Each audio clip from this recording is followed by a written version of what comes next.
Bonjour à tous. Merci Charles. Merci Charles, à toi et à ton équipe là, pour tout le travail, et aussi les gens dans mon équipe avec Julie Desrouimer et Gabriel Gagnon. Merci à notre conférencière principale aujourd'hui, Marie-Pierre Sylvestre de l'École de santé publique. Donc, très apprécié que vous soyez avec nous.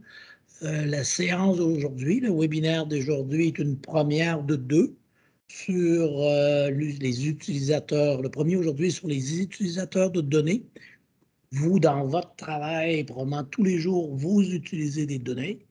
Et le deuxième webinaire à l'automne va être sur les producteurs de données. Mais je suis certain aussi que la majorité d'entre vous, vous aussi, vous produisez des données. Donc aujourd'hui, on va en entendre un peu davantage sur tout ce qui est statistiques 101, tous les bases. C'est sûr qu'on n'est pas des statisticiens, on n'est pas tous des statisticiens, mais on est tous habitués. On doit tous utiliser des données, des statistiques. Donc, comment mieux les interpréter, comment les analyser, je pense que c'est très important. On a encore des défis au gouvernement du Québec en termes d'accès aux données. Donc, je ne sais pas si Marie-Pierre va toucher à ça aujourd'hui, peut-être un petit peu, là. Ça reste quand même un défi. Et il y a énormément de données qui pourraient être très utiles au gouvernement du Québec, des données qui pourraient être très utiles à nos chercheurs dans notre réseau académique, là. Donc, peut-être qu'éventuellement, on pourra toucher un petit peu à ça là, dans la période de questions. Malheureusement, moi, je ne pourrais pas rester pour toute la séance. C'est la période des comités d'audit et les présentations, discussions avec le vérificateur général. Donc, on doit être présent pour ce genre de discussion-là. Mais je suis certain que vous allez avoir de bons échanges avec Marie-Pierre et les collègues tout au long de la séance d'aujourd'hui. Merci bien et bonne continuation. Donc, tout le monde voit mes diapositives. Je vais en profiter vraiment pour remercier Dr. Quirion et son équipe pour l'invitation. Je suis très heureuse d'être avec vous virtuellement pour parler de statistiques. Donc, je vais d'abord commencer avec un petit déroulement là, de notre rencontre. On aura une présentation d'environ 20 minutes et je vais aborder 4 thèmes qui sont tirés d'exemples de l'actualité pour discuter de grand concept de statistique, mais aussi, à l'aide de chacun de ces thèmes-là, vous donner une boîte à outils pour une utilisation critique des statistiques. Et ensuite, on aura notre période de questions. Donc, on va commencer avec le premier thème, qui est la source des données. Donc, un thème très important. Je vous montre à l'écran présentement un graphique qui est tiré d'un article qui a été publié dans Nature. Et on y voit la proportion de vaccinés de janvier à mai 2021 aux États-Unis. Donc, on a les mois dans l'axe des X et sur l'axe des Y, on a les gens qui ont été vaccinés au moins une dose, avec au moins une dose. Vous avez 4 courbes sur le graphique. J'attire votre attention sur celle qui est en grise. Celle qui est en grise, elle vient des CDC, donc c'est un grand organisme de santé gouvernemental aux États-Unis. Et ça, c'est en gris, ce sont les données qui ont été collectées à partir des données qu'on avait sur les gens qui sont venus se faire vacciner. Donc, en gris, on sait que c'est la vérité, c'est la vraie proportion de vaccinés. Elle a été obtenue à la fin de l'étude. Les 3 autres lignes sont très importantes pour nous. Ce sont 3 sondages qui ont eu lieu en amont pour tenter d'estimer quelle était la proportion de gens qui avaient été vaccinés avec au moins une dose. Celui en bleu vient de Delphi Facebook, donc a été fait avec l'aide du géant informatique. Le deuxième en vert vient du recensement, le Household Pulse, qui a été fait à partir des données de recensement. Et le plus petit en rouge vient de Axios Ipsos. Observez dans les parenthèses la taille de chacun. Celui en bleu avait 250 000 répondants, celui en vert 75 000 et celui en rouge tout petit avec 1000 répondants. Quand vous comparez les résultats des sondages dans le temps avec ce qu'on voit en gris, bien, on se rend compte que sauf pour Axios Ipsos, donc pour Facebook et Census, on a surestimé de 10 à 15 points de pourcentage la proportion des gens qui avaient été vaccinés au moins une seule fois. Donc, qu'est-ce qui s'est passé ici? Comment on explique ces résultats-là? Donc, il faut réfléchir au recrutement. comment les gens qui ont été questionnés se sont retrouvés dans chacune des études. Dans Facebook, c'était des utilisateurs de Facebook, donc des gens qui se rendent sur le site de Facebook et qui l'utilisent. Deuxièmement, pour celui du Census Household Pulse, ici, c'était une liste du recensement qui est fait par le gouvernement américain. Et là, on avait envoyé des courriels et des textos à ceux qui étaient sur la liste pour les inviter à participer. Troisièmement, le Axios Ipsos, le petit sondage, lui, il venait d'un panel Knowledge qui est un panel probabiliste, on va en parler tantôt, qui contient les adresses postales de plusieurs répondants. Mais ici, on avait en plus fait l'effort de donner des tablettes électroniques, plutôt de les prêter aux gens qui n'avaient pas Internet pour vraiment rejoindre le plus de gens possible.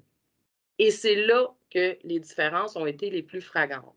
Donc, la différence qu'on observe sur le graphique, c'est une question de représentativité.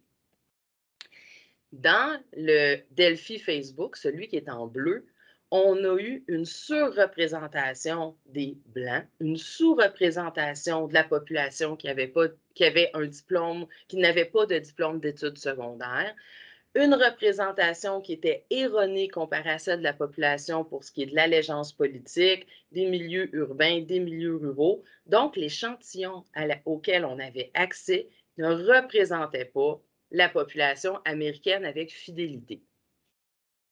Pour le cas du Census Household Pulse, cette fois-ci, on est arrivé à corriger les résultats pour s'assurer de bien représenter les Noirs, les Blancs, les populations hispaniques, aussi l'âge et les milieux, l'éducation. Cependant, on n'avait pas d'informations sur l'allégeance politique et les milieux ruraux urbains. Ainsi, on n'était pas non plus représentatif à ce niveau-là. Finalement, le petit sondage, lui, Axios Ipsos, avait un échantillonnage probabiliste. C'est une façon statistique de collecter les données de façon à ce qu'elles soient représentatives. Et c'est pour ça qu'on est arrivé à presque chevaucher entièrement la ligne en grise qui représente la vérité. Une autre chose que je veux attirer, à laquelle je veux attirer votre attention, c'est la taille d'échantillon. Donc ici, le fait d'avoir eu 250 000 personnes, ça nous a permis d'avoir des estimations très précises. Les marges d'erreur sont très étroites comparées au sondage en rouge où les marges d'erreur qui sont montrées avec des espèces de lignes verticales sont beaucoup plus larges. Donc ici, le fait d'avoir plus de monde ne nous a pas aidés parce que notre grand échantillon n'était pas représentatif. Le petit échantillon, quant à lui, était peut-être un peu moins précis, mais il nous a permis de capturer la vérité, la vraie proportion de vaccinés à peu près tout le long du suivi. Donc, qu'est-ce qu'on retient de ça? Quand vient le temps de réfléchir aux sources des données, il faut penser au recrutement. Comment les gens qui ont été questionnés se sont retrouvés dans l'échantillon? Est-ce que cet échantillon-là est représentatif? Est-ce que les gens qui me fournissent des données sont capables aussi de me dire des mesures de précision, les marges d'erreur, les intervalles de confiance, toute forme d'information, la taille de l'échantillon, qui me permet de savoir si ce que je vois, c'est précis ou non? Est-ce que les gens qui me donnent des données me parlent des proportions de réponses? Si dans mon sondage, j'ai seulement 10 des gens qui ont répondu, je peux me poser la question à savoir, est-ce qu'il y a des biais qui se sont intégrés parce que, par exemple, tout un segment de la population a choisi de ne pas répondre?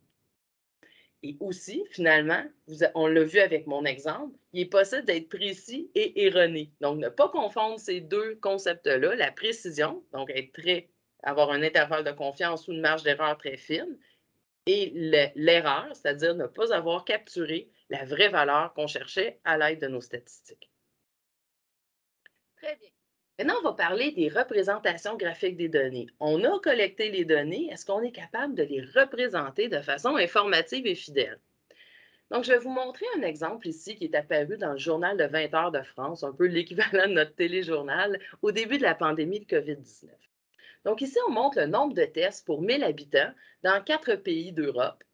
Et quand on regarde rapidement, on se dit, bon, la France ne fait pas si mal comparé aux 3 autres pays que sont l'Italie, l'Allemagne et l'Espagne.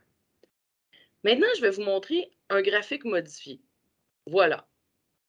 Là, si on regarde les 4 barres du bas, soudainement, la France semble faire beaucoup moins bien.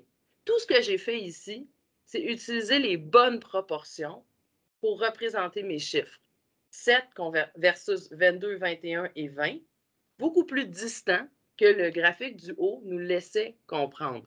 Donc ici, les chiffres étaient adéquats. 7, 22, 21 et 20 sont les bons chiffres, mais leur représentation graphique pouvait nous faire croire, si on regardait rapidement, que la France avait une performance meilleure que celle qu'elle n'avait vraiment. Donc, il faut faire vraiment attention aux proportions lorsqu'on regarde des graphiques. On va en faire un autre. Cette fois-ci, quelques jours plus tard, toujours le même journal de France. Donc, on montre ici le nombre de nouveaux cas quotidiens dans le temps, selon 4 régions, la Grande-Bretagne, la France et l'Autriche. Et on a l'impression que, du moins pour la France et la Grande-Bretagne, on a peut-être atteint un certain plateau, mais qu'on est quand même distancé de l'Autriche. J'attire votre attention maintenant sur l'axe des Y, celui qui se trouve complètement à gauche. On a l'impression ici que chaque petit rectangle devrait avoir le même nombre d'unités. Pourtant, le rectangle du bas, on passe de 10 à 20, tandis que le rectangle du haut, on passe de 5 000 à 10 000. On n'est pas du tout dans les mêmes idées de grandeur. Si on reproduit le graphique cette fois-ci avec un axe qui respecte la distance entre les chiffres, voici ce qu'on obtient comme graphique. Premièrement, l'Autriche est beaucoup plus différente des autres pays que le suggérait l'autre graphique, mais aussi l'espèce de décroissance qu'on observe à la fin chez la France est beaucoup plus grande que ce que laisse le graphique voir en raison de l'axe. Donc, l'important ici, c'est vraiment attention aux échelles des graphiques. Il faut qu'il y ait une distance égale entre chaque unité pour vraiment que l'image qu'on regarde veuille dire quelque chose et nous donne des comparaisons qui ont du sens. Donc, pour les graphiques, notre boîte à outils, à quoi il faut penser? Bien, toujours vérifier les axes, vérifier les proportions. Se poser la question, est-ce que les chiffres qu'on me donne concordent avec les images qu'on me montre? Vérifier les quantités comparées. Est-ce que ça se compare si j'ai, par exemple, plusieurs graphiques sur plusieurs courbes sur un même graphique? De la même manière, on va quand même vérifier les sources de nos données. Les données qu'on voit en graphique, d'où viennent-elles? Et là, on se rapporte à notre première boîte à outils pour réfléchir aux questions qu'il faut se poser. Mais surtout, s'attarder aux graphiques. Qu'est-ce que je veux dire par là? C'est que les graphiques, ils sont faits pour nous donner de l'information rapidement et facilement. Et donc, l'œil s'y attarde pas très longtemps avant qu'un message émerge. Il faut toujours prendre le temps de dire, OK, est-ce que l'impression que j'ai du graphique, c'est vraiment la bonne? Creuser un peu pour se convaincre ou non qu'on a bien saisi le message qui était véhiculé par les données. Très bien. Troisième thème, corrélation et causalité.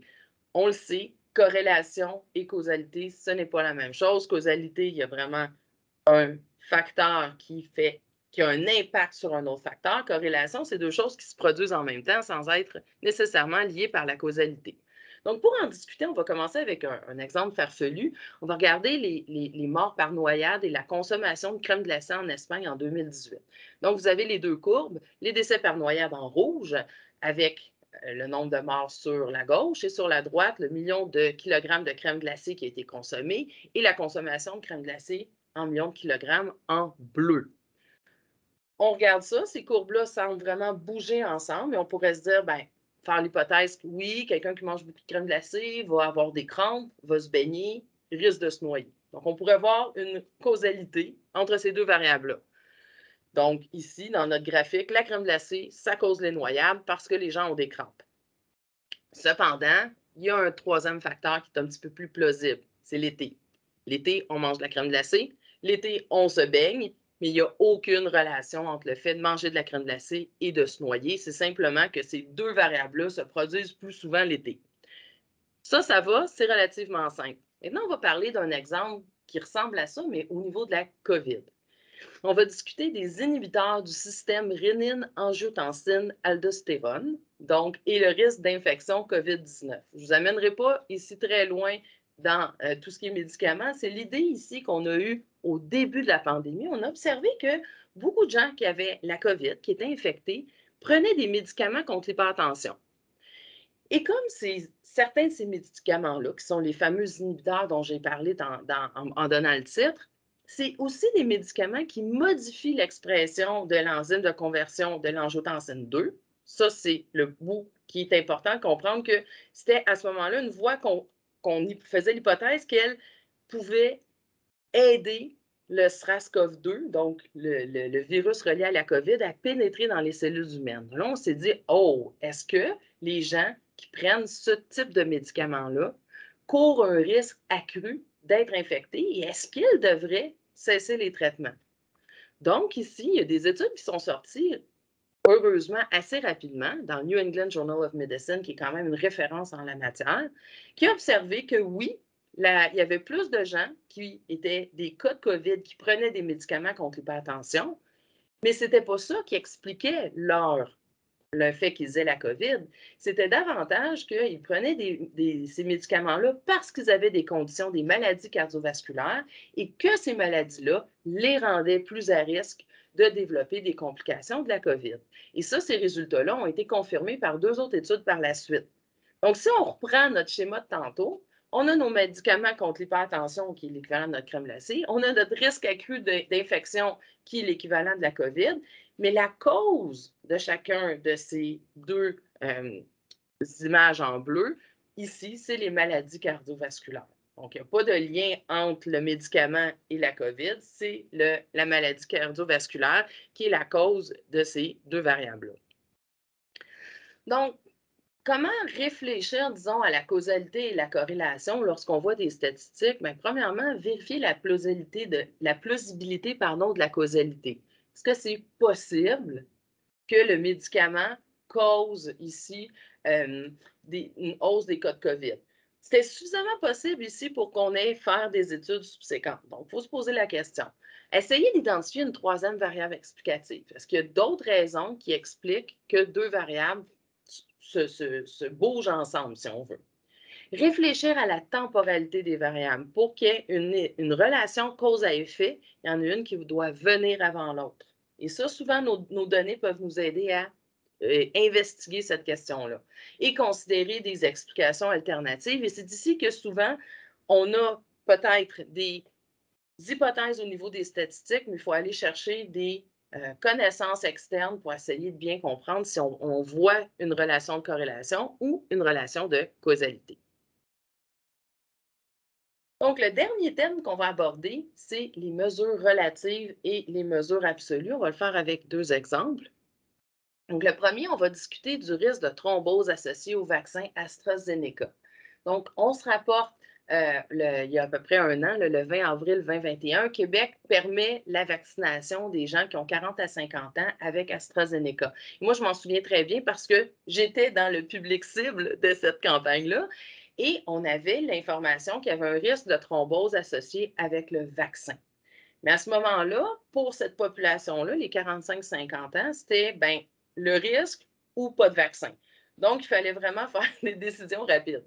Et on savait aussi que le risque de thrombose semblait changer selon l'âge. Alors, moi qui avais 45 ans, le risque de thrombose, qu'on me disait, c'est qu'il était 2 fois plus grand que le risque dans la population générale. Alors, que faire? Que faire avec ces informations-là? Et d'où vient le concept de ce risque 2 fois plus grand? Qu'est-ce que ça veut dire? Donc, être 2 fois plus à risque, avoir un risque 2 fois plus grand, c'est une mesure relative. On se compare à un autre groupe, on se compare à une autre personne. Une autre mesure relative qu'on connaît bien, c'est les changements en pourcentage. Augmenter de 5 c'est la même chose que multiplier sa valeur de base par 1,05, ou diminuer de 10 on multiplie notre valeur de base par 0,90. Donc, la relation ici pour les pourcentages, elle est par rapport à sa mesure de base. On augmente, on diminue d'un pourcentage. Les mesures absolues, quant à elles, ce sont des fréquences.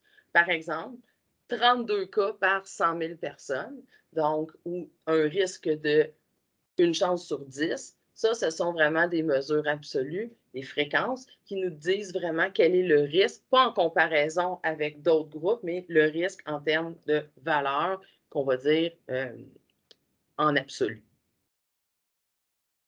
Donc ici, si on regarde, par exemple, là, nos renseignements de l'Agence européenne des médicaments, à un certain moment, on disait, le risque de thrombose, pas le risque de décès par thrombose, le risque de thrombose, c'était à peu près 10 personnes sur 1 million qui, avec AstraZeneca, pouvaient avoir une thrombose. Et donc, si on ventilait maintenant ces risques-là, le nombre de cas par âge, on voyait que pour les 20 à 29 ans, c'était 19 cas sur 1 million. Et mon groupe d'âge, moi, les 40 à 49 ans, c'était 21 sur 1 million. Et comment on arrive, donc ça, ce sont nos fréquences, comment on arrive à notre fameux risque doublé? Bien, le calcul est ici, c'est qu'on se dit, OK, 21 personnes sur 1 million, ça c'est pour l'âge de 40 à 49 ans, au numérateur en haut, puis en dessous, au dénominateur en bas, c'était 10 personnes sur 1 million qui était le risque général. Et si on fait les calculs, on obtient 2,1, donc 2 fois plus de gens qui sont dans le groupe des 40 à 49 ans, qui vont développer une thrombose avec AstraZeneca versus la population générale. Donc, il vient là le doublage de risque. Mais quand même, si on y pense, ce risque, même s'il est doublé, c'est quand même juste 21 cas sur 1 million. Ça reste pas beaucoup en termes absolus. Pour se faire un peu une tête là-dessus, on estime à peu près là, au Canada que le risque d'être frappé par une foudre, par l'éclair, c'est 5 personnes sur 1 million. Puis au Québec, selon les données de la SAAQ, le risque d'un décès par accident d'auto, c'est 40 sur 1 million de personnes. Donc, ça vous situe un peu le risque de thrombose. Donc, le message ici, c'est qu'il faut faire attention. Doubler, ça nous paraît immense, mais il faut voir qu'est-ce qu'on double. Quel est le risque de base? Quel est le risque absolu? Un autre exemple que je vais vous montrer, l'importance des dénominateurs. Donc, le petit dénominateur, vous l'avez dans le bandeau, c'est celui qui est en bas, c'est les groupes, le nombre de personnes qu'on va comparer. Vous avez peut-être lu des fois dans les journaux ou peut-être dans différents médias sociaux des déclarations du type 75 des nouveaux cas de COVID sont vaccinés.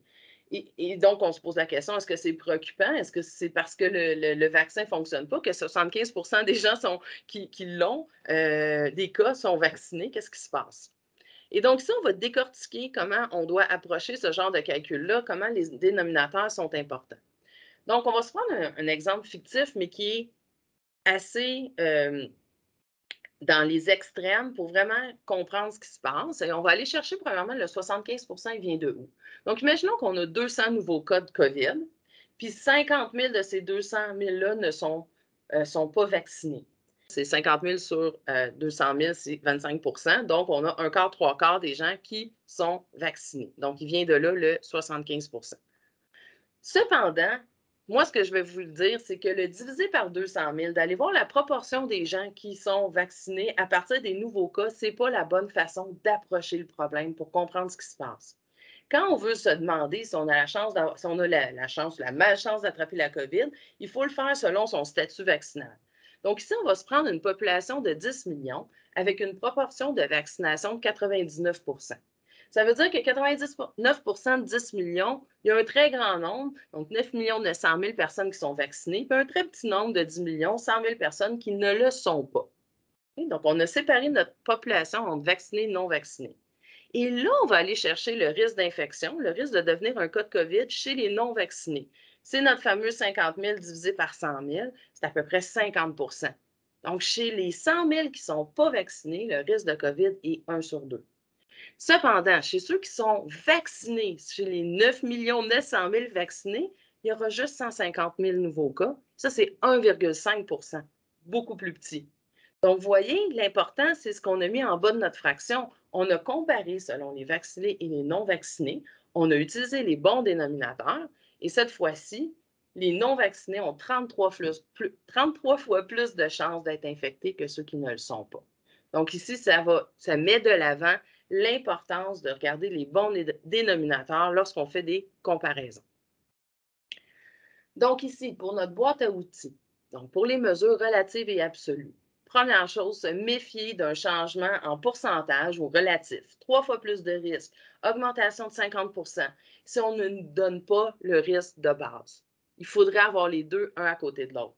Une augmentation de 20 ça peut être 2 personnes si on passe de 10 à 12. Ça peut être 20 personnes si on passe de 100 à 120. Ça peut être 2000 personnes si on passe de 10 000 à 12 000.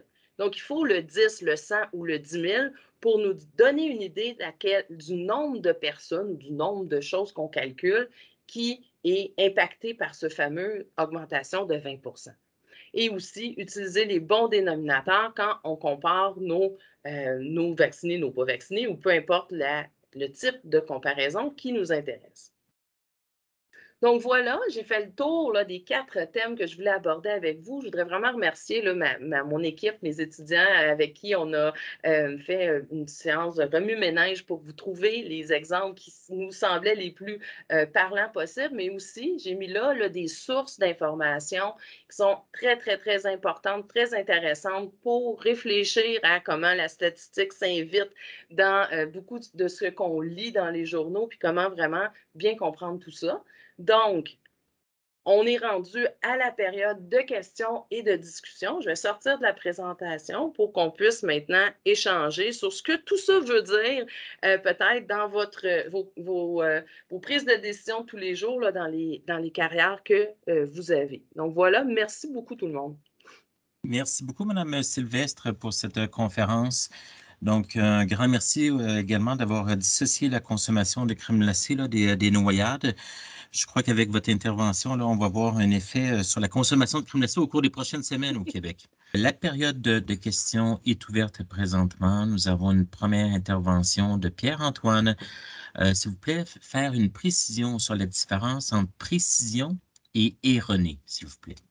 Oui, tout à fait. Donc, l'idée de la précision, on imagine là, de façon hors des statistiques qu'on est en train de tirer à l'arc sur une cible. La précision, c'est le fait de toujours envoyer sa flèche très proche de où on veut l'envoyer. Donc, la flèche est très précise. Le problème, c'est qu'elle peut être très précise et erronée, c'est-à-dire qu'on vise la cible au centre, mais avec précision, on s'en va toujours sur le côté. Et donc, ça, c'est l'erreur, le fait qu'on n'arrive pas à tracer, à envoyer la flèche où on veut. Maintenant, si on se remet au niveau des statistiques, c'est qu'on peut être très certain que dans nos données, la, mettons, prévalence du vaccin qu'on estime, elle est de 5,943 %, je caricature. Donc, on sait vraiment, c'est 5,943, je suis capable d'être très précis parce que j'ai énormément de données, mais ça peut quand même être erroné parce que si nos données ne sont pas représentatives, puis qu'il nous manque des grands groupes de la population, par exemple, qui n'ont pas particulièrement été vaccinés, bien, ce 5,943-là, il va être beaucoup trop élevé que ce que la vérité dirait. Donc, c'est 2 caractéristiques de l'estimation qu'on peut faire. Le fait d'avoir de la précision, d'être capable de s'exprimer de façon très précise, et le fait d'avoir une mesure qui est sans erreur ou sans biais. C'est 2 facteurs on essaie qu'ils aient main dans la main, on essaie d'être précis et sans erreur, mais on ne peut jamais s'assurer qu'on a les 2 de facto. Surtout quand on a un grand échantillon, ça ne veut pas dire que le grand échantillon est sans erreur. Donc, j'espère que ça convient comme réponse. Sinon, vous y reviendrez. N'hésitez pas, s'il vous plaît. Merci beaucoup. Donc, du côté d'Alexis, Alexis regarde le graphique du Journal de France. Est-ce une échelle logarithmique et dans quelles circonstances utiliser une échelle logarithmique? Oui. Je ne crois pas ici qu'on parle d'une échelle logarithmique. Une échelle logarithmique, en gros, c'est qu'on on a fait une transformation en logarithme. Donc, on modifie l'ensemble des données, ce qui fait que l'échelle n'est plus sur les unités initiales, c'est log. Donc, log de 1, 2, 3, ainsi de suite. Et ça, une transformation logarithmique, on en fait des fois dans l'analyse de données, dans les calculs pour aider nos calculs.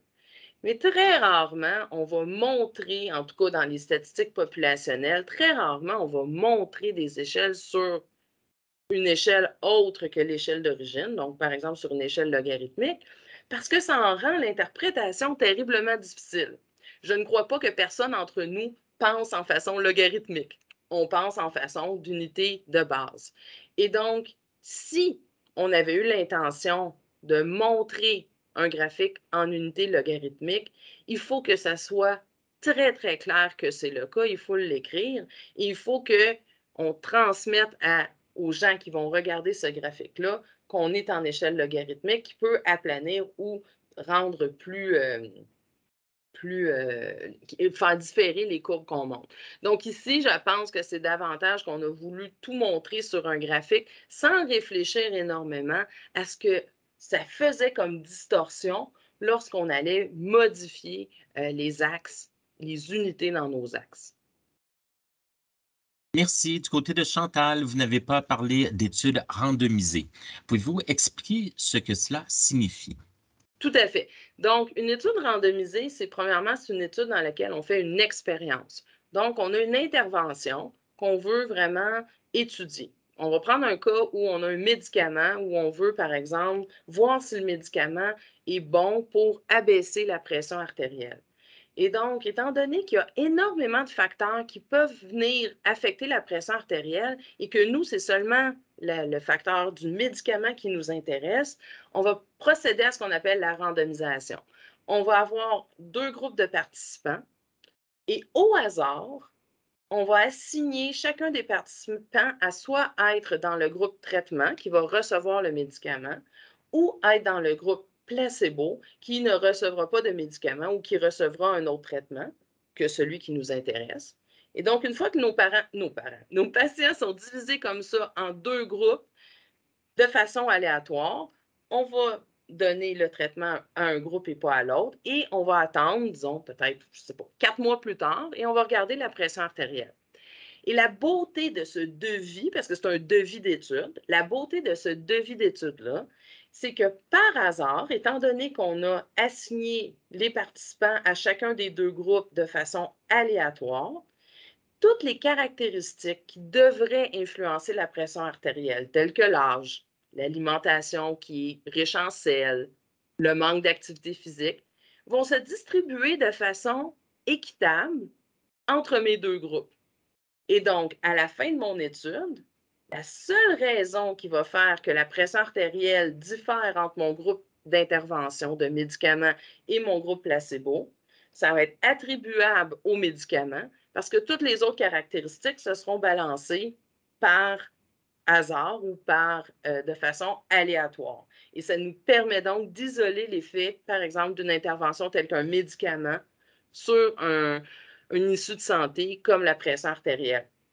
Donc, c'est considéré comme le meilleur ou dans les meilleurs types d'études qu'on peut faire, disons, en santé pour aller comprendre la cause à effet entre un médicament, disons, et un traitement. Mais vous comprendrez qu'un essai randomisé, ce n'est pas éthiquement acceptable sur toutes les choses qu'on veut étudier. Par exemple, on ne pourrait pas éthiquement décider d'investiguer l'effet de la cigarette sur le cancer en randomisant ou en créant des groupes de gens qui vont devenir des fumeurs, tandis que l'autre n'en seront pas. On ne peut pas administrer quelque chose qu'on sait qui est nocif.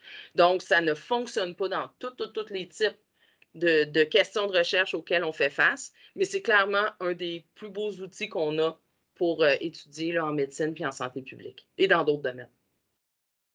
Merci Marie-Pierre. Question de Martin. Comment un sondeur fait-il pour savoir si son échantillon est représentatif? Dans votre exemple, le sondeur ayant utilisé Facebook, savait-il que son échantillon avait des biais?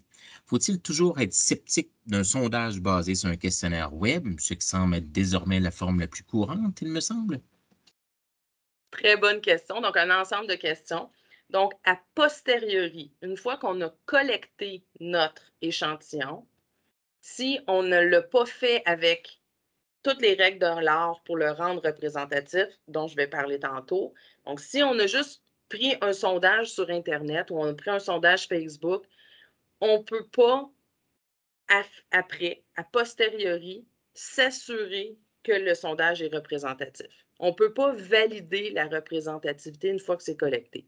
Ce qu'on peut faire, c'est qu'on peut prendre les résultats de nos sondages, les caractéristiques de nos participants, les comparer avec les caractéristiques de la population, puis se dire c'est différent ou c'est pareil. Par exemple, si dans mon sondage, j'ai 10 de femmes, là, je vais me dire, il y a un problème, c'est probablement un de mes problèmes de représentativité. J'ai moins de femmes que j'aurais dû avoir dans la population québécoise. Donc, pour revenir à la question initiale, la façon d'obtenir un échantillonnage représentatif, c'est d'utiliser les bonnes techniques d'échantillonnage. Et ça, sans tomber dans une description trop technique, en gros, idéalement, puis ce qu'on faisait avant, quand tout le monde avait des lignes téléphoniques à peu près chez eux, partout, c'est qu'on avait une liste qui était à peu près exhaustive la population d'une région donnée.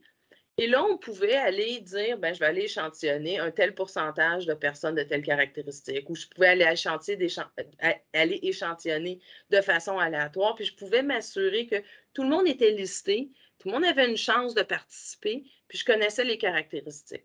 Aujourd'hui, avec les téléphones cellulaires, avec les grands et fréquents refus de participer, c'est de moins en moins facile de faire ça. Alors, les maisons de sondage sont allées vers ce qu'on appelle les panels représentatifs. Et là, ici, c'est vraiment une question d'aller sélectionner des gens pour qu'ils ressemblent à la variété, disons, de gens qu'on a dans une population, la population québécoise.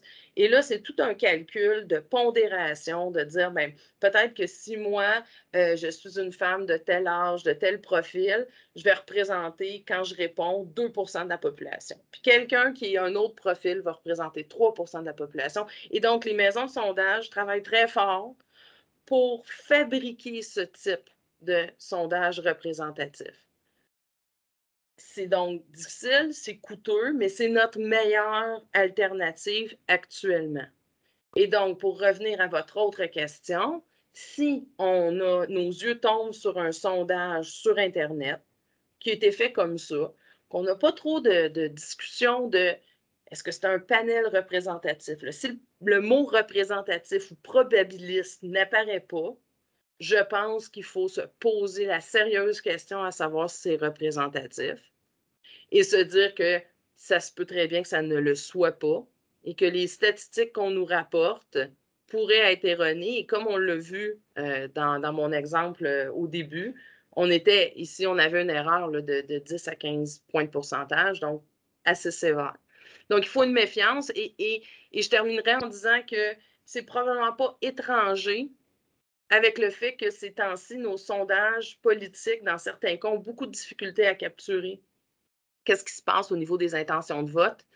Si les gens ne veulent pas donner de l'information, si les gens ne veulent pas se prononcer, si on n'arrive pas à questionner une partie représentative de la population, bien, ça se peut que nos estimations là, de qui va gagner aux prochaines élections se trompent, comme c'est arrivé dans le passé. Merci. Du côté de Louis-Philippe, quelles seraient les précautions appropriées à faire lorsqu'on exploite des données administratives, par exemple une base de données d'un ministère, plutôt que des données de sondage? Avez-vous des références sur ce sujet? Bien, moi, ce que je connais des bases de données administratives, puis j'aimerais que la personne, là, peut-être le dise, si c'est pas à ça qu'elle fait référence, mais c'est beaucoup, par exemple, les données des Régies de l'assurance maladie du Québec, donc la RAMQ. Donc, nous, en recherche, ce sont des données qu'on utilise, dont on connaît quand même les limites en termes de recherche, c'est-à-dire qu'on pourrait savoir que il faut utiliser certains codes pour déterminer qui a un diagnostic d'asthme ou certains codes pour dire qui est décédé en raison d'un infarctus du myocarde. Et on sait que ces données-là, pour plein de raisons, ne seront pas toujours tout à fait fiables. C'est-à-dire que, bien, peut-être que la personne, oui, est décédée d'un infarctus, mais elle avait d'autres maladies qui auraient aussi pu mener à son décès. Peut-être que la personne, si on prend les données aussi de prescription de médicaments, on lui avait prescrit de prendre tel médicament, mais chez elle, elle a décidé de ne pas le prendre. Donc, la réponse à votre question, je pense, c'est d'être très, très réaliste sur les limites de nos données. Donc, on sait, on a ce problème-là, ce problème-là. Et ce qu'on fait après en analyse, c'est qu'on fait ce qu'on appelle les analyses de sensibilité. Et on se pose des questions. Qu'est-ce qui arriverait avec mes résultats si je pense que j'avais sous-estimé la prévalence d'asthme par 5 si j'ai échappé des cas? Alors là, je m'en vais faire des calculs pour voir comment mes conclusions vont bouger. Donc, vous voyez, après, quand on fait ces analyses de sensibilité-là, puis qu'on voit que nos résultats bougent énormément. Quand je fais des suppositions différentes, là, les résultats changent beaucoup. Là, je sais que mes analyses ne sont pas très robustes, ne sont pas très fiables. Au contraire, si je fais des hypothèses, peut-être que ça, c'est pas très bien mesuré. Qu'est-ce qui arrive si je le change? Qu'est-ce qui arrive si je change telle autre chose? Puis que mes résultats restent relativement stables, Là, j'ai confiance que mes analyses sont robustes aux problèmes qu'il y a pu avoir dans mes données. Donc, ce que je vous dis donc, c'est de, premièrement, de vraiment être très attentif à tous les biais possibles. Donc, faire une analyse critique, là, puis de lire d'autres personnes qui ont utilisé des données similaires. On évalue comme ça les problèmes. Après ça, on essaie de comprendre l'impact de ces problèmes-là. Et la troisième chose, et ça, c'est difficile quand on est passionné par ce qu'on fait, on prend du recul. Donc, on recule, là, on ne regarde pas ce qu'on a obtenu pendant peut-être une semaine ou deux pour revenir après et dire, est-ce que vraiment j'ai tout entrevu les possibilités de biais, les possibilités de problèmes? Puis, est-ce que de la manière que je communique mes résultats, est-ce que je la communique bien, l'incertitude que je peux avoir au niveau de certaines choses que j'ai estimées? Parce que ça, c'est notre responsabilité quand on utilise ces bases de données-là, puis toutes données, de bien véhiculer que cette donnée-là, elle est solide, celle-là, elle est peut-être un peu moins, puis de tout donner au lecteur, à la lectrice, pour que la personne puisse se dire, OK, compte tenu de tout ça, j'y crois, moi, à cette information-là, je pense qu'elle est utile, ou non, il y a trop de biais selon mon analyse à moi pour que je puisse utiliser ce travail-là. Donc, ça serait, pour la RAMQ, là, du moins, celle que je connais mieux, ça serait la réponse à votre question. Merci beaucoup, Marie-Pierre. Donc, Louis-Philippe nous indique que c'est un bon exemple qui a été explicité. Merci beaucoup. Pour Robert, est-ce possible de reconstruire par strate, âge, revenus, région, etc., selon les particularités de la population pour tempérer des résultats d'un sondage obtenu par une plateforme en ligne comme Facebook? Et je rappelle aux participants et participantes du webinaire qu'il est possible d'adresser une question dans la zone de clavardage. À vous, Marie-Pierre. Oui, donc, oui, ce que vous dites, là, dans le fond, c'est dans le jargon, on appelle ça justement repondérer les données. Donc, par exemple, là, si vous savez que dans la population québécoise, il y a, puis là, je vais dire des chiffres au hasard, 8 de la population québécoise s'identifie comme homme et a entre 30 et 40 ans, mettons. Bien, vous pouvez ensuite aller dans vos données puis voir si ça s'applique dans les sondages, par exemple, le sondage que vous avez fait sur Facebook. Vous pourriez tenter, si ce n'est pas le cas, de pondérer vos données, de donner plus d'importance à certaines observations et moins à d'autres pour tenter de retrouver la distribution de sexe et âge dans la population du Québec. Donc ça, c'est quelque chose non seulement qu'on peut faire, mais qui se fait. Là où il faut être très prudent, et vraiment prudent avec un P majuscule, c'est qu'on peut faire ces corrections-là seulement à partir de, des données qu'on a obtenues. Donc, on peut modifier par âge et sexe parce que les gens nous ont dit c'était quoi leur âge et leur sexe. On ne peut donc pas repondérer à partir de variables qu'on n'a pas mesurées. Et quand on fait une pondération aussi, on est en train de modifier nos données, qu'on pense bien faire, mais il faut toujours garder en tête qu'on est en train de modifier nos données, de donner plus d'importance à une et pas l'autre. Et ça va avoir des impacts. Donc, il faut absolument être limpide sur notre algorithme qui fait comment on va repondérer les données. Il faut vraiment être 100% transparent. Idéalement, on va aussi toujours donner les données non pondérées pour montrer l'impact de cette repondération-là. Mais aussi, et vraiment important, il faut se rappeler qu'on est en train de corriger pour ce qu'on a mesuré. Puis si je vous fais le rappel de mon premier exemple, Facebook était capable, par exemple, de recorriger pour le deuxième, le census, était capable pour recorriger sur des choses comme l'appartenance ethnique que la personne avait déclarée ou était capable de corriger sur l'éducation parce qu'on les avait mesurées, mais pas sur l'allégeance politique. Et l'allégeance politique, dans le cas de la vaccination, on le sait que ça avait un impact. Donc ça, on ne sera jamais capable de recorriger pour quelque chose comme ça qu'on n'a pas mesuré.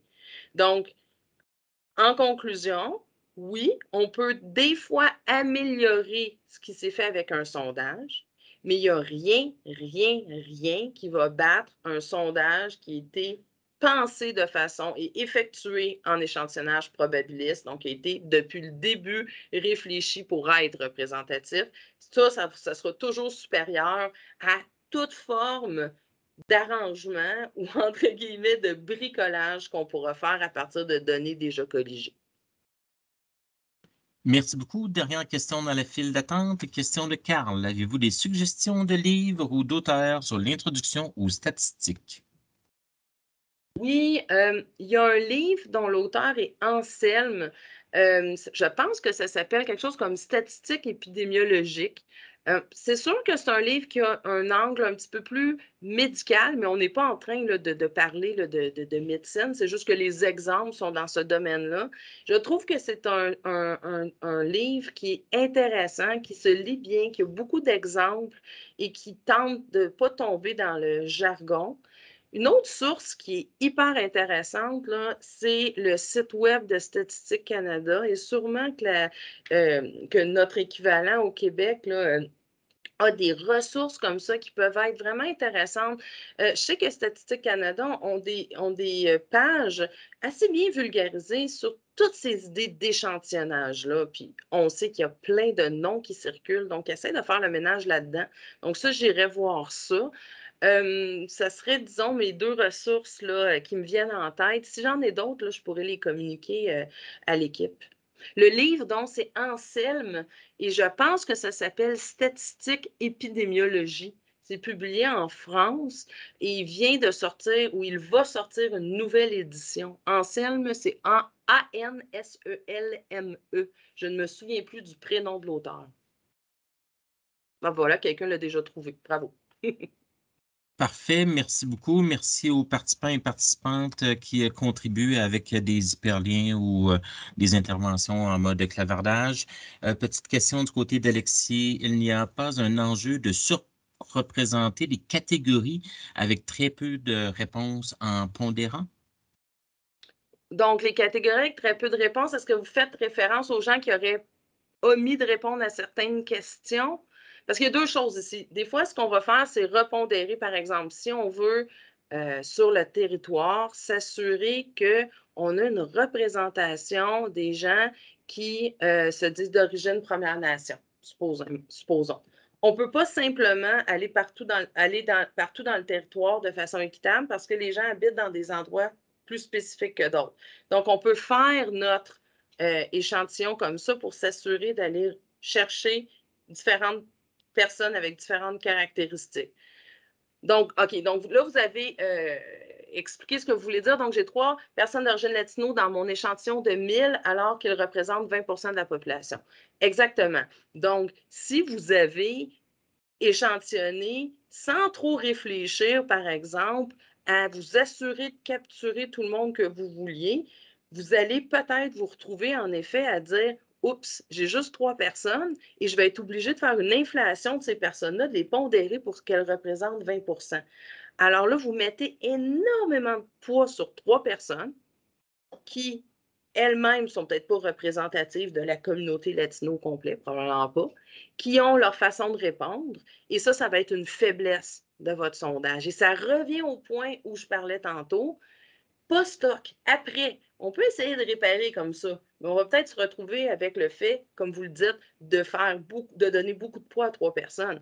Tandis que si on avait prévu, avant de faire le sondage, de dire, OK, je vais devoir m'assurer que j'ai suffisamment de telle personne, je vais m'assurer que je ne vais pas seulement aller questionner 3 personnes, je vais aller en questionner davantage. Donc, en effet, les techniques de pondération post-hoc peuvent parfois se planter royalement, surtout si on n'a pas fait notre travail en amont de bien échantillonner. Donc oui, votre questionnement puis votre idée que ça peut mal tourner est totalement vrai.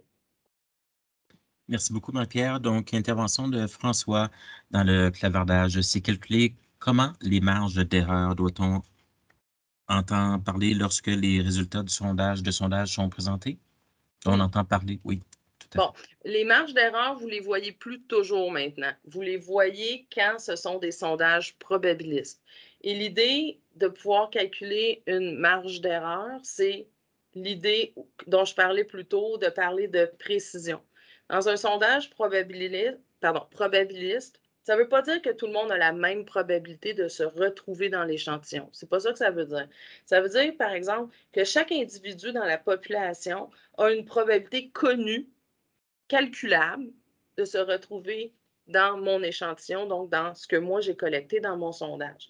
Et lorsque j'ai ça, je suis capable d'invoquer différentes formules mathématiques qui vont changer d'une quantité à l'autre, qui vont changer d'un type de sondage à l'autre pour dire que le fameux 19 fois sur 20, ça veut dire quoi? Ça veut dire que si je refaisais l'échantillonnage et je refaisais mes calculs 20 fois, alors 19 fois sur 20, la vraie valeur dans la population, la vraie, mettons, proportion que je cherche, je serais capable de l'attraper dans mon sondage avec ma marge d'erreur qui dit que, par exemple, j'ai 28 de gens vaccinés, plus ou moins 3 %. Donc, la marge d'erreur, on peut la voir comme une façon d'établir si la méthodologie que j'utilise, en général, si je l'utilisais un très grand nombre de fois, fonctionnerait souvent. Okay? Donc, ce n'est pas quelque chose nécessairement à laquelle on va s'asseoir pour réfléchir, mais sachez que quand on vous donne une marge d'erreur, d'habitude, c'est parce que ça vient d'un sondage probabiliste. Donc, déjà là, vous avez, si ça vient d'une maison fiable, vous avez quand même l'impression que vous avez la certitude que ça s'est bien passé. Cependant, ça ne veut pas dire qu'il n'y a pas de marge d'erreur, que c'est nécessairement à jeter à la poubelle. Non. Avec les techniques modernes, là, où on va chercher des panels probabilistes, on est capable de s'assurer quelque chose de représentatif, mais on n'a pas nécessairement la capacité de calculer une marge d'erreur. Donc, je ne sais pas si ça répond à votre question, là, sinon peut-être le remettre dans le chat, s'il vous plaît. Merci. Question de Christian. Comment considérer la valeur de sondage fait par des sites offrant des incitatifs financiers comme Léo? Oui, donc en gros, on vous dit, venez participer à mon panel et je vais vous rémunérer 50 $ par année. Puis je ne connais pas nécessairement les. Puis l'idée, c'est que la personne passe du temps, prend du temps pour remplir ça et doit être compensée pour l'effort qu'elle a mis. Bon. C'est pas évident, j'ai pas une réponse là, à toute épreuve là-dessus, parce que d'un côté, si la personne, on peut imaginer un cas où la personne court les sondages, comme on dirait, et fait ça pour gagner énormément d'argent, puis peut-être que la personne ne porte pas attention à ce qu'elle répond et que ça ne devient pas très utile. Je pense que ça dépend beaucoup de comment les participants sont choisis. Le fait d'avoir une compensation en soi, c'est comme le fait d'aller travailler et de recevoir un salaire, ça ne veut pas dire que notre travail va être moins ou meilleur. Peut-être meilleur, peut-être moins bien dans certains cas. La compensation financière en soi, elle n'est pas un problème tant et aussi longtemps que les participants sont bien choisis et qu'il y a un sérieux. Normalement, quand on fait un sondage, on ne va pas juste lancer le sondage puis s'en détourner. On va avoir des questions dans le sondage qui s'assurent que si j'ai répondu, par exemple, que moi, j'avais très peur de la COVID en début de sondage, des fois, on va reposer la même question plus tard, voir si je réponds à la même chose. Si je réponds de façon aléatoire puis que je ne porte pas très attention à ce que je fais, on va attraper ces erreurs de réponse-là.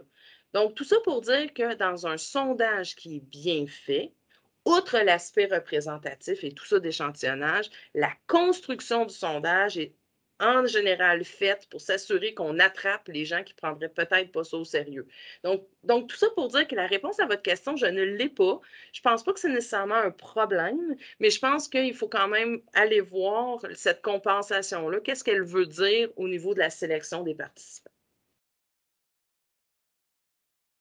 La direction du développement des compétences gouvernementales, de la direction principale de la gestion des talents à la direction générale de la gouvernance en gestion des ressources humaines, au sous-secrétariat aux ressources humaines gouvernementales du secrétariat du Conseil du Trésor, en toute complicité et avec les fonds de recherche du Québec, vous remercie grandement, Madame Sylvestre, pour cette excellente conférence. Merci beaucoup, ça m'a fait vraiment plaisir d'être là et bonne journée à tout le monde.